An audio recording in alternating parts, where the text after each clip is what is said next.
Bienvenidos a Informales, este espacio que vamos a utilizar para conversar de los temas que quizá no hablamos en el día a día dentro del mercado de valores. Y hoy tengo un personaje muy importante, creo yo, más que todo porque creo que podemos tocar una infinidad de temas y es justamente aquí que tengo a mi lado César Febres Cordero, analista político. Yo quería preguntarle cómo lo podía presentar, pero dijo, ¿sabes qué? No, solo quiero ser analista político, no quiero que digas nada más, porque no adolezco de lo que la mayoría aquí. Cuéntanos un poco de eso, porque para iniciar. Cierta gente de las viejas generaciones, dígame doctor, dígame ingeniero, me dicen doctor, me regalan el título todo el tiempo, no lo soy, y no voy a sacar en un claustro ahí el título, pero siento que hay que identificar a la persona por su utilidad en el momento, y ahora vengo de analista. Y me parece perfecto porque el tema que vamos a tocar hoy justamente lo queremos analizar desde esa arista, la arista política. Ya todos sabemos lo que está pasando en este momento en la Asamblea con respecto al COMIF, pero lo voy a mencionar nuevamente y es que desde la Asamblea Nacional se está buscando presentar una reforma al Código Orgánico Monetario y Financiero. Y justamente traigo aquí para analizar la parte política. Código Orgánico Monetario y financiero. COMIF, perdón. Claro, COMIF. Completo. Y mejor le digo COMIF porque me tuve que aprender todo eso antes de decirlo. Y justamente qué bueno que me equivoque con las siglas y no hay ninguna vergüenza en eso porque, a ver, a los abogados que nos escuchan, a la gente que sigue pues la legislación ecuatoriana quizá por el ejercicio de su profesión, es un relajo más o menos reciente con la Constitución de Montecristi, no es por echarle la culpa de todo, claro. Pero con esa Constitución y el cambio normativo que vino después, le hemos puesto unos nombres kilométricos a las leyes. Antes era más sencillo, código penal, código civil, al grano, monetario, punto, no había mucho más, ¿ya? Pero ahora tenemos todos esos nombres larguísimos, innecesarios, sobreexplicativos, y aparte termina siendo la ley a veces de cualquier cosa, porque por más de que la Constitución te obliga a tener unidad de la materia, hemos visto recientemente una producción legislativa donde yo les llamo leyes bolsillo de payaso, pues, ¿no? Donde te sacan 20, 30 cosas de un solo hueco. Bueno, claro, si le pones a una ley un nombre de como 2 cuadras, o sea, claro, pues le pueden meter cualquier cosa con unidad de materia. Que aquí tuvimos leyes troll en el pasado, hay las leyes ómnibus en Estados Unidos.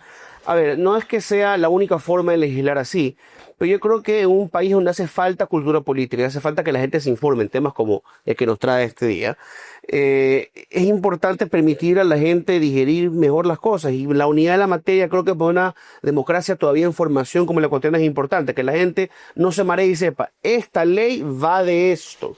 No mucho más allá. No tengo que sacar una maestría para entenderla, al menos en breves rasgos, ¿no? Y yo creo que hay un balance importante ahí. Tenemos que respetar las credenciales, pero no caer en el credencialismo. No podemos pontificar nosotros, los ciudadanos, sobre temas que no nos competen. No puedo yo empezar a pretender que soy un economista. Pero por el otro lado, tampoco creo yo que debamos reservar la discusión de estos temas al abogado o al economista, o en su caso al médico, o al psicólogo, o al biólogo, porque se supone que los representantes están ahí por decisión del votante, están ahí en diálogo con el votante para aprobar leyes en nombre de millones de personas. No puede ser un tema inaccesible, una arcana, mística, que hay que iniciarse en los 33 grados para entender un proyecto de ley. Entonces hay que tener un punto medio donde todos participamos en la discusión, pero la gran mayoría participamos con humildad intelectual. Yo no voy a empezar a decir, wow, entendí este proyecto de ley entero, entendí el COMIF de la nada, pero tampoco puedo quedarme con los brazos cruzados y decir no me interesa, no es mi punto, no es mi tema, no me afecta, yo soy ebanista, yo soy camaronero, yo soy pintor, soy lo que sea y a mí no me compete, no. Es una sociedad, es una economía integrada y tenemos que tener nuestra opinión. Claro, yo me quedo con algo que has dicho y creo que conecta mucho con esta visión que ha pasado en los últimos, no sé si visión sea la palabra correcta, pero sí con esto que se ha discutido mucho sobre la socialización. Creo que hemos tenido ahorita justo el claro ejemplo del NUMA, ahora con ese tema del MUNA.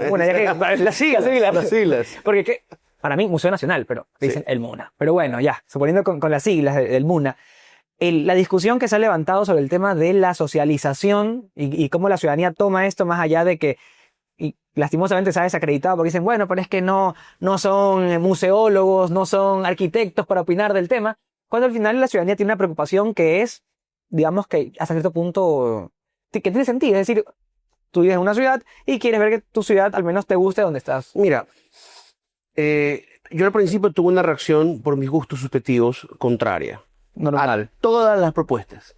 Pero luego, sin ser partidario de la que ganó, por lo menos entendí algo de la gente que sí sabe, los arquitectos, Claro, los eso. museólogos. Tiene sentido que parezca cabina generador, ¿por qué? Porque tú para controlar el ambiente donde están estas piezas muy delicadas de arte y piezas arqueológicas muy delicadas, tienes que tener una buena circulación, una temperatura que se sostenga a cierto nivel. Tienes que controlar también la luminosidad, tienes que evitar que caiga directamente la luz del sol. Ok, entonces el diseño se puede entender. No significa que sea el mejor, no significa que sea el ideal que combine la funcionalidad con el simbolismo que debe tener un espacio público con la belleza estética y la armonía con el entorno.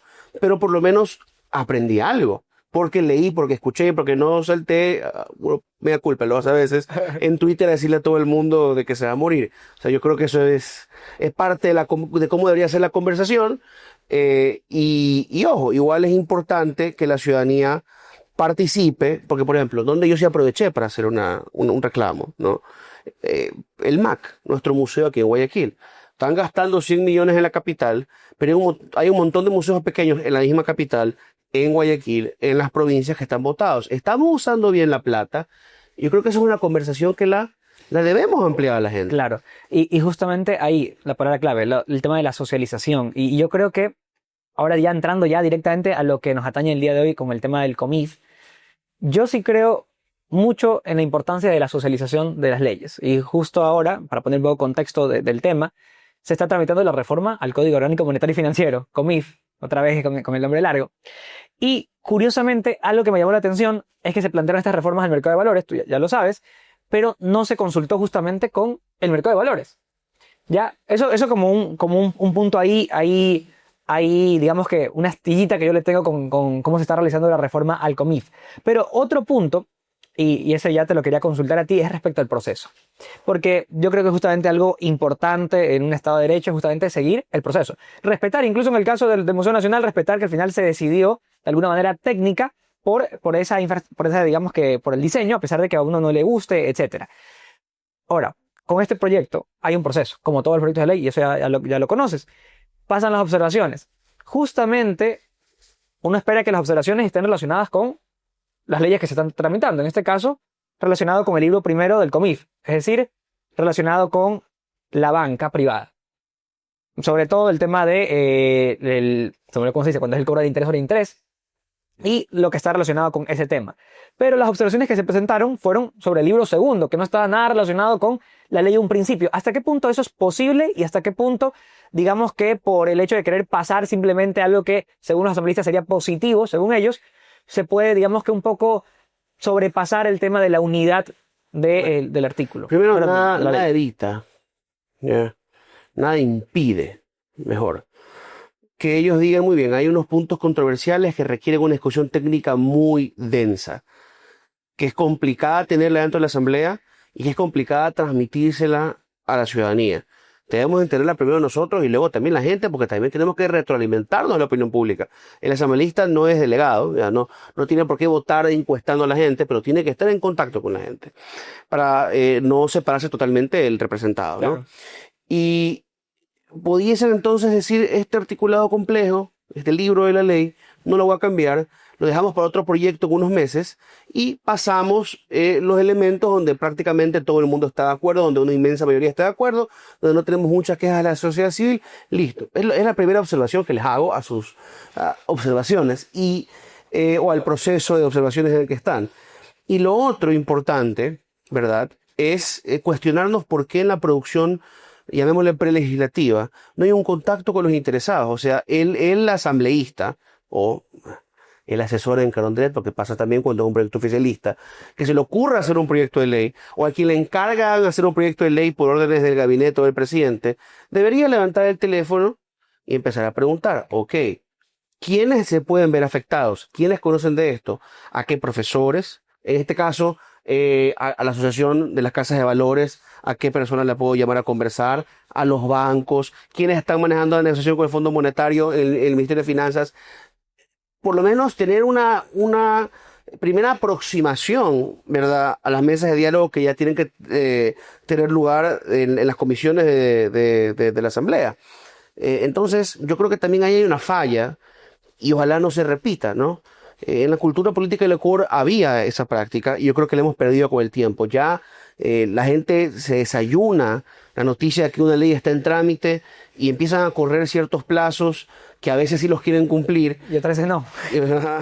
Y terminamos con proyectos deficientes, aprobados, que a veces no sobreviven a la Corte, a veces sí la sobreviven, pero no es la forma de hacer las cosas. Claro, mira, yo estaba justamente haciendo el seguimiento un poco a lo que pasaba en la asamblea, lo normal, y algo que me llamó la atención es que eran las acotaciones de un asambleísta que decía, y creo que es válido la preocupación, decía, ok, estamos tratando de pasar una ley, o en este caso, bueno, 4 proyectos de ley que están unificados en uno solo, que están relacionados justamente con este tema del cobro de interés por interés, las condiciones de la liquidación de las cooperativas, de los bancos, perfecto.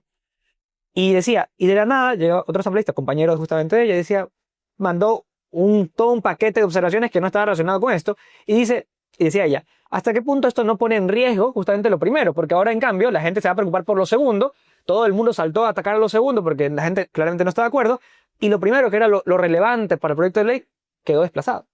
Quedó al segundo Bueno, plano. esto fácilmente puede ser una estrategia, ¿no? Claro, ¿Ya? exacto. O sea, para sorprender. ¿Ya? Claro, ahí está.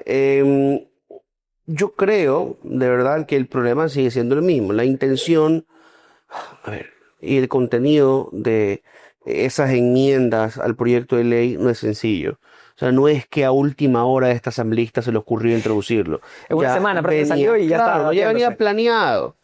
Ya venía planeado. Entonces, de nuevo, sincerémoslo. A ver, yo entiendo, y es lo que todos los analistas comentan, y pues coincide con lo que he venido observando. El Fondo Monetario está urgiendo al Ecuador a salir de esta trampa deficitaria que tenemos, porque nosotros no podemos imprimir políticamente o por razones ya de visiones sociales y económicas, no podemos reducir tanto el gasto. Los ingresos no crecen todavía, los proyectos mineros se demoran, recién ha modificado esa tasa minera que detuvo parte del crecimiento de la minería en el país, o lo ralentizó por lo menos. El petróleo cada vez menor producción. Bueno, entonces, ¿saben qué, señores? Tiene que conseguir financiamiento de manera más fácil dentro del país, porque nosotros ya nos están penalizando con sobretasas en el Fondo Monetario por el nivel de deuda que tenemos. Estamos en el top 5, ¿ya? Entonces, hay un impulso del fondo y es entendible, porque, a ver, volvamos a lo que estaba diciendo. ¿Cuál es la solución para este país? ¿Quieren desdolarizar y imponerse a imprimir? ¿Quieren despedir al 40% de la función pública cuando el 70% son profesores, militares, servidores de salud? O sea, ¿qué vamos a hacer para cerrar esa brecha? Hay que seguir cogiendo deuda para pagar deuda, porque la gente que dice denuncie, ignoren al FMI, no me va a explicar cómo yo voy a pagar entonces sueldos a fin de año sin reducir el Estado. O sea, es algo muy complicado de resolver. Entonces ya entiendo que el FMI te manda a hacer algo y tienes que más o menos hacer caso, pero no agarres a la gente por sorpresa, no los trates como que si fueran simplemente súbditos, son conciudadanos. Entonces, más bien, conecta a los bancos, a las casas de valores, a los gremios empresariales y a los gremios profesionales y a los gremios de trabajadores, conéctalos con la discusión constante con el Fondo Monetario para evitarnos estas crisis. No voy a pecar de ingenuo, yo voy a decir ahí el peligro que corres es que te quieran sabotear todos los días.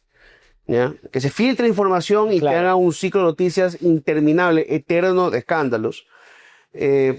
Ahí requieres un poco de astucia, ¿no? De a quién invitas a qué lugar y cómo contrarrestas mediáticamente esos intentos, pero yo siento que ese es el problema. O sea, no podemos demonizar al Fondo Monetario, ¿ya? No estoy diciendo que sea bueno, estoy diciendo que es lo que hay.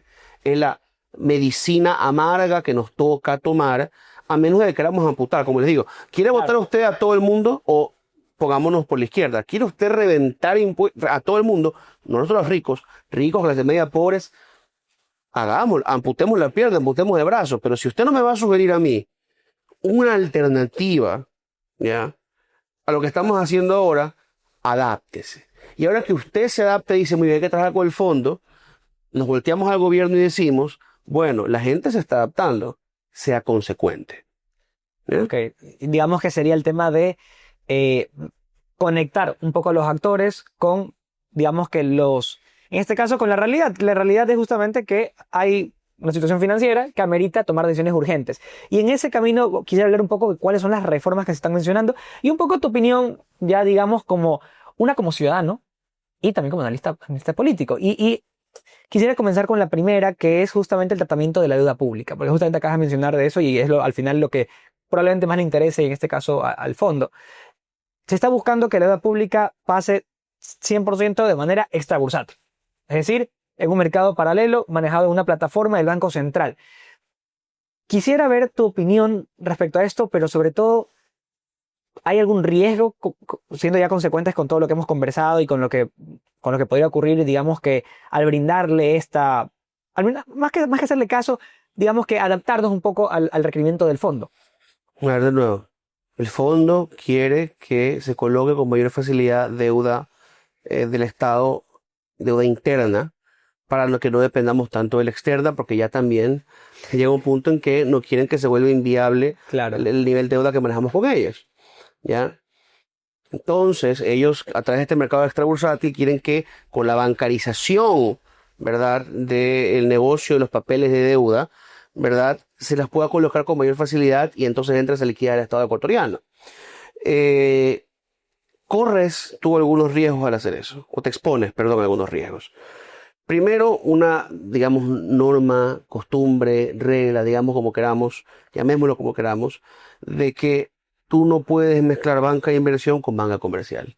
¿Ya? Te corres el riesgo de empezar a tener esta fusión en un país que ha tenido ya, digamos, un trauma histórico con una banca demasiado grande, demasiado audaz y en su momento poco regulada. No digo que tú estés saltando inmediatamente a esa posición, pero te estás tomando ese camino. Digamos, claro, y con la segunda parte de la reforma que vamos a conversar, pues, incluso un poquito Va más. por allá. Ajá. Ajá. Y segundo, ¿verdad? Y esto se lo dejo a los economistas, pero lo menciono para que también ustedes se informen, ¿verdad? Es el problema de la formación de precios, ¿no? Tienes un mercado bursátil con unos precios, unos listings, una forma de ingresar a él y informarte, y luego tienes otro en paralelo, que no están conectados. Entonces eso genera también un problema y expone a la gente a encontrar un precio no óptimo, ¿verdad? Porque no tiene toda la información a la mano. Eso pues termina cogiendo como un perdedor al ciudadano que quiere participar de, digamos, estos mercados Claro, de valores. y sabes Bueno, que en este caso de papeles. algo importante de lo que mencionas, ahí todos sabemos quién termina ganando, porque al final, cuando tienes, digamos que un problema de información, al final quien va a seguir ganando es el que tiene más información. ¿Qué es el Estado? Evidentemente, entonces claro, cuando se desconecta justamente el mercado bursátil del extrabursátil, ya generas ahí una diferencia de información que no se puede solucionar simplemente subiendo el precio a internet, publicando, ok, la compré tanto. O sea, o sea, tiene que haber un empate ya a nivel del sistema para poder tener, digamos que la conexión que genere que tanto ¿Por qué no se puede? Ah, mira, invierto la pregunta. Sí. Sí. ¿Por qué no puedes hacerlo con internet? No me refería simplemente a internet. Obviamente con internet, pues cualquier cosa. Me refiero a simplemente subirlo a internet como que yo, digamos que Banco Central tengo mi plataforma, lo subo a la página web. Ya, pero eso no, si no es en tiempo real no me sirve. Ya, que ese sería el problema real del tema, que una plataforma extrabursátil, y sobre todo como se está haciendo la regulación, no tiene una obligación de subir eso de manera como lo hace el mercado de valores, que sí está regulado y que sí tiene la obligación de estar eso en tiempo real, y hay un sistema que lo empata. Es decir, mañana yo, por ejemplo, quiero comprar X papel y el sistema automáticamente me empata sin que nadie más toque el tema con, digamos que la oferta que coincide. Claro. Entonces hay un precio que está fijado por un sistema que está regulado y auditado. Que eso posiblemente hay que ver cómo lo manejan desde el Banco Central en una plataforma que no va a estar conectada a este otro sistema. Y la incertidumbre de cómo lo van a diseñar Ahí está. es otra evidencia de que no es un proyecto que se lo ha transparentado a la gente. Y, insisto, ¿no? En este caso particular, o sea, no se lo han transparentado a las bolsas de valores, no se lo han transparentado a las casas de valores.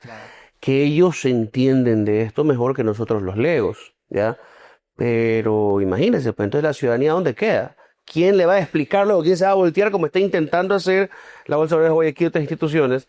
No es tan fácil, ¿verdad?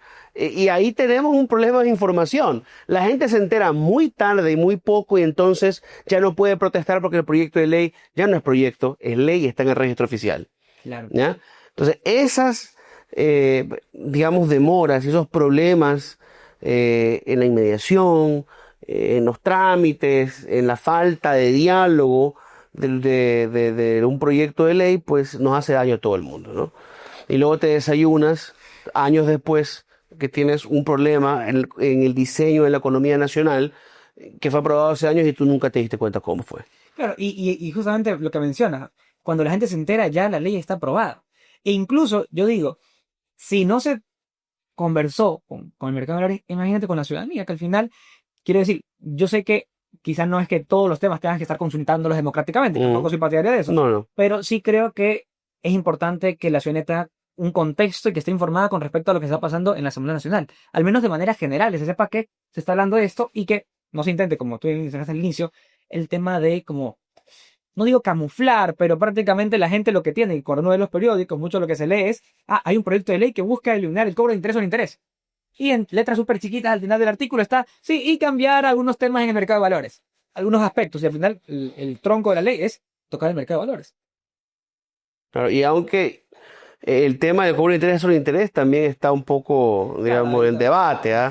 Ya leí una columna También la leí. del doctor Carmignani y creo que coincido con él, ¿ya? Entonces, imagínense, al principio decíamos que hay una coincidencia y realmente no la hay, ¿no? Lo usaba como un ejemplo de un proyecto de ley que ha pasado muchas veces, que empieza, básicamente, es la ley de regalémosle flores a todos los niños del país y juguetes también, y luego te encuentras 30 artículos más adelante que quieren fusilar a las tortugas de la Galápagos, o sea... Y luego te borran las flores. Claro. Entonces, en este caso no es tanto así, no es tanto así. Pero, digamos un poquito digamos que la analogía. Pero la segunda parte de la reforma, en cambio, va por el lado de el rol de los bancos.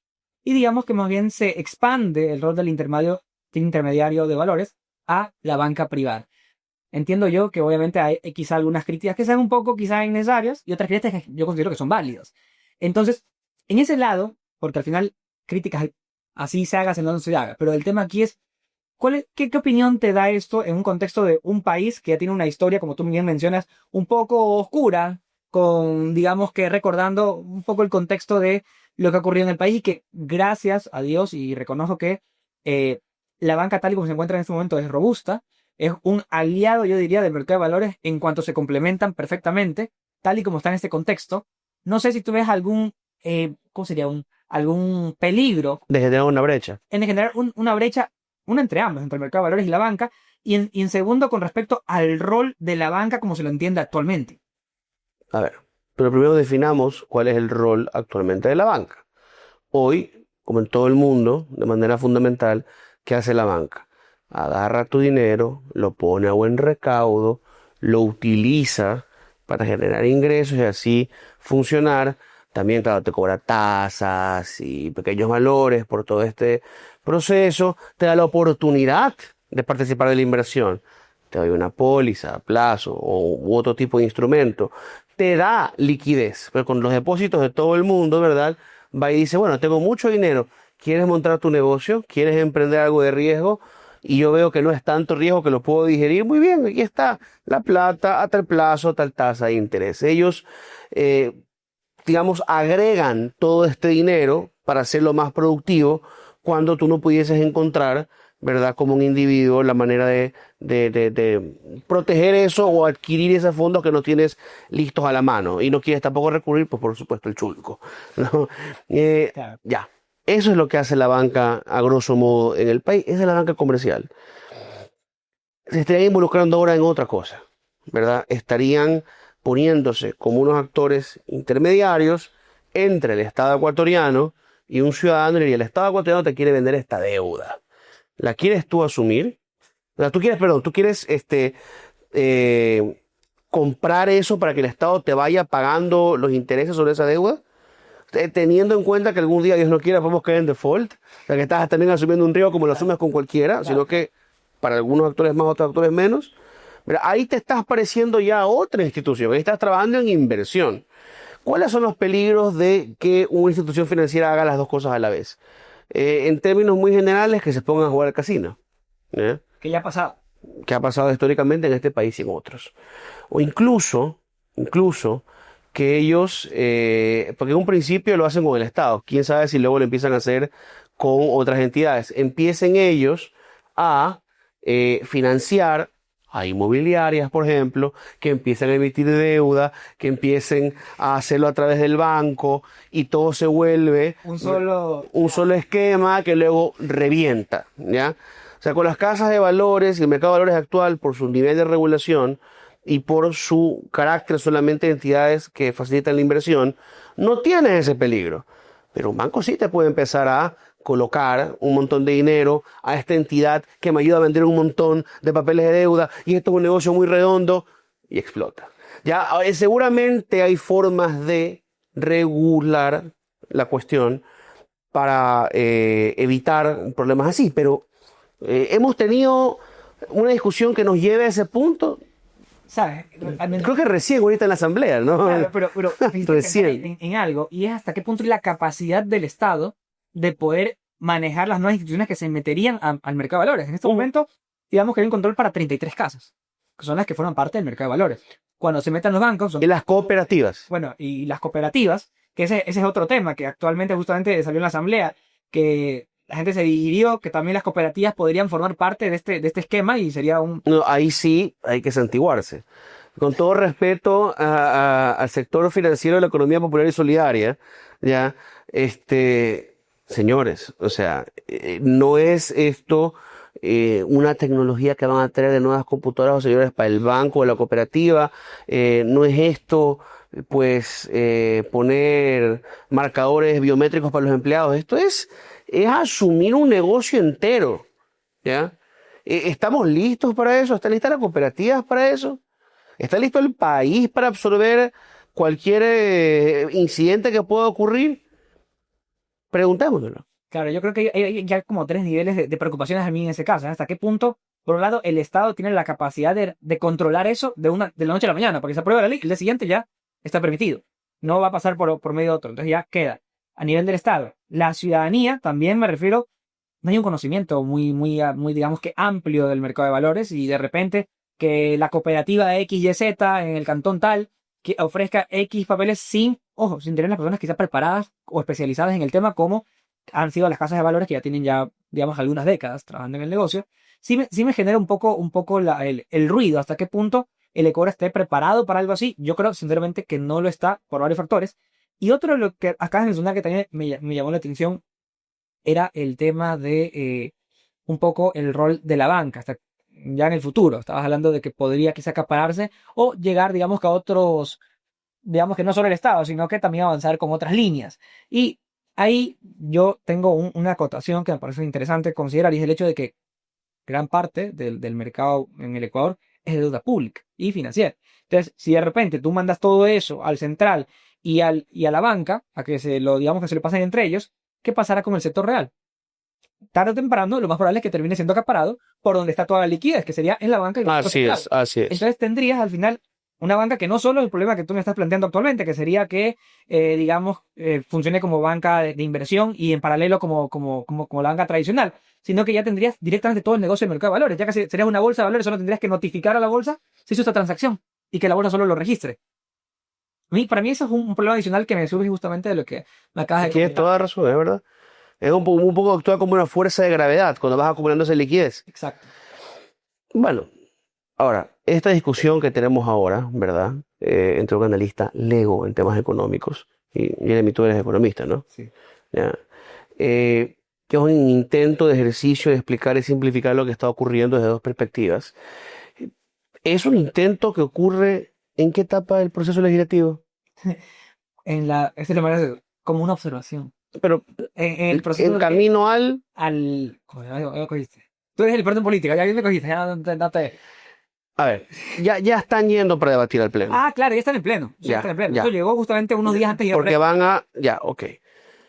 Esto es cuestión de semanas. Esto ¿Una semana? ya, es un tema muy complejo. ¿Por qué tan tarde? ¿Por qué estamos teniendo este comercio tan tarde? ¿Por qué reaccionaron las instituciones, las casas de valores y han intentado que la gente se entere de esto? Volvemos a lo que conversamos al principio. No deberían darse las cosas así. Muchas veces los proyectos de ley pasan por muchas versiones que no salen nunca del CAL, son debates de años y años, intentan entrar como cambios a nivel regulatorio, cuando aplica, ¿no? Que lo haga el ministro por acuerdo, que lo mande a hacer la Corte Constitucional, y finalmente, después de muchos intentos fallidos, en la Asamblea aprueban un proyecto de ley que genera el cambio que la gente o el grupo de interés desea ver realizado.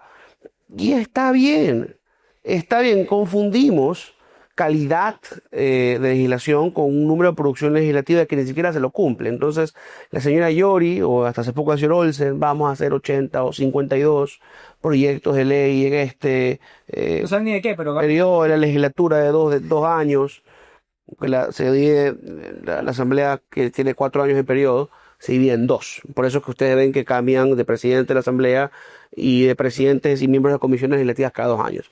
Bueno, en estos 2 años lo haremos tanto en la agenda. O dentro de este mismo año vamos a hacerlo. No lo hacen. Pero quieren producir y buscar más, porque también creo que este es un error, un mea culpa que tenemos que hacer en la prensa, en la comunicación, en el análisis. Nos quejamos de que los asambleístas vagos, ¿cuántos proyectos de ley han propuesto? No podemos medirlos. Tú no puedes ser un gran asambleísta sin proponer un proyecto de ley, pero participando en los debates, presentando cambios a un proyecto de ley en comisión cuando regresa del primer debate para el segundo, ¿verdad? Solicitando información para participar de un proceso de fiscalización, investigando. que hace falta también a veces. Claro. Regresando a la comunidad para decir, la bancada quiere aprobar esto. A ver, gente de este recinto, de esta parroquia, de este barrio, ¿qué opinan? Y eso falta aún más. O representantes de este gremio empresarial. No, como decimos, no se da lo suficiente, pero de todas esas formas tú puedes medir el trabajo de un legislador. Un legislador puede hacer todo eso, hacerlo muy bien, aportar de manera real a la producción legislativa y la fiscalización y no haber propuesto un proyecto de ley. Pero nosotros los medimos por asistencia al Pleno, que bueno, eso está bien, y los medimos por la cantidad de leyes propuestas. Dios mío, o sea, así los incentivamos, ¿verdad? A ciertos asambleístas, porque hay unos vagos que nunca les ha importado, pero a ciertos asambleístas a querer meterse en todo, proponer todo, empujar hacia adelante cualquier cosa, apurar todos los procesos para decir yo participé en la aprobación de este proyecto de ley como coautor y listo. Y ese no es el estándar que debemos tener. A una bancada le decimos queremos que nos digas cuántas leyes y me dejas una lista larga de leyes que aprobaste. No debe ser así. Ya parece un club de Naciones Unidas, más o menos. Que Sí, todos quieren salir como es modelo ONU. Con todo respeto, yo también fui chico común, claro, pero ojo, no estamos para eso. Este es un país bueno, en teoría es un país de adultos, aunque parece a veces el mundo con hitos. Claro. ¿Sabes? Para ir terminando, quisiera más bien que nos deje una reflexión justamente con este tema. Yo creo que todo ha pasado por una parte de madurez, obviamente, a nivel como país, que al final eso lo vemos, creo que se lo conversará por los siglos de los siglos, no sé, algún día eso cambie, pero importancia de la madurez a nivel de país, el tema de la transparencia y la socialización, yo creo que tanto si es un proyecto de ley como tan fuerte como el tema del COMIF, como si es la parte arquitectónica del Museo Nacional. Al final son cosas que nos interesan a todos los ecuatorianos y yo creo que quisiera escuchar tu reflexión respecto a lo conversado. Volteemos la cuestión, llevémosla a la ciudadanía. A ver, si queremos también que haya este contacto, que haya esta socialización y transparencia, tenemos que lograr que haya asambleístas que lleguen con ese interés, que vengan incluso de esa forma de pensar, vengan con esa forma de pensar. Obviamente no le digo esto a las instituciones bancarias o de valores que sí creo que deben estar un poco más al margen y esperando más a que lleguen las propuestas, pero en el caso de los gremios empresariales, cámaras de comercio, de industria, cámaras profesionales de la construcción, los clústeres agrícolas, el clúster acuícola, muy bien. Ellos deberían empezar a pensar en fundar sus partidos o influir en los partidos de su tendencia, de la derecha o del centro, y decir, Muy bien, vamos a apoyar sus campañas, pero queremos, y públicamente, muy públicamente, esta es nuestra cuota, queremos esta gente que viene de nuestra camada. Y asimismo las organizaciones de trabajadores y los gremios estudiantiles, no las universidades como universidades, pero los gremios de profesores y estudiantes, y empezar a participar y poner de nuestro tiempo, de nuestro dinero, obviamente con leyes que sinceren el movimiento del dinero, pero que tampoco permitan que venga un millonario y se robe la elección, pues, ¿no? Claro. ¿Ya? Esa participación es necesaria. No podemos simplemente llorar de que vemos cómo van los candidatos en la papeleta. Tenemos que influir en la papeleta y pensar en ver que los intereses de todos estén representados. No es mala palabra de intereses. Lo malo es cuando el interés de uno se pone encima del de todos y no hay cómo controlarlo. Debe haber un justo y sano intercambio, una justa competición entre intereses, ¿verdad? Y ahí tú encuentras un equilibrio en la democracia. Ahí pierden hoy unos, en 4 o 8 años, ya empatan, ¿ok? Y así avanzamos todos como sociedad, nadie se queda demasiado atrás. Esa es la idea. Entonces hay una responsabilidad social, quienes no escuchan, no digan qué asco la política, qué pena la política, no quiero ser sucio, ser feo. No. Busquen a otros empresarios, busquen a otros estudiantes, busquen a otros profesionales, busquen a otros activistas. Planeen de aquí no a mañana, de aquí a 4, 8 o 12 años, cómo van a juntar la plata, la gente, el tiempo, y cómo van a participar y cómo van a garantizar de que en cualquier mesa donde se discutan los destinos del país, ustedes estén representados a través de alguien. Así funciona en el mundo civilizado. Vamos a ver si llegamos a ese nivel algún día. Muchas gracias, César. ¿Sabes qué? Me dejaste como un tema para una próxima que sí quiero hablar y es el rol de los gremios en el Ecuador.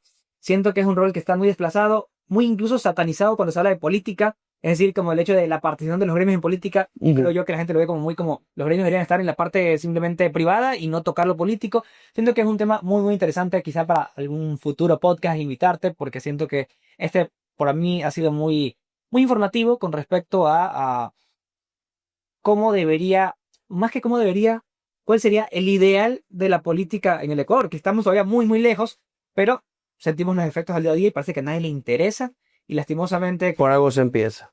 claro, por algo se empieza y espero que al menos la gente que vea este podcast le nazca la chispa de comenzar a informarse más sobre los procesos legislativos y cuál es la afectación que tiene sobre el día a día y tomar decisiones más rápidas. Muchas gracias, César. Ha sido un placer contar contigo Siempre un gusto. en otro espacio aquí en Informales. A las órdenes.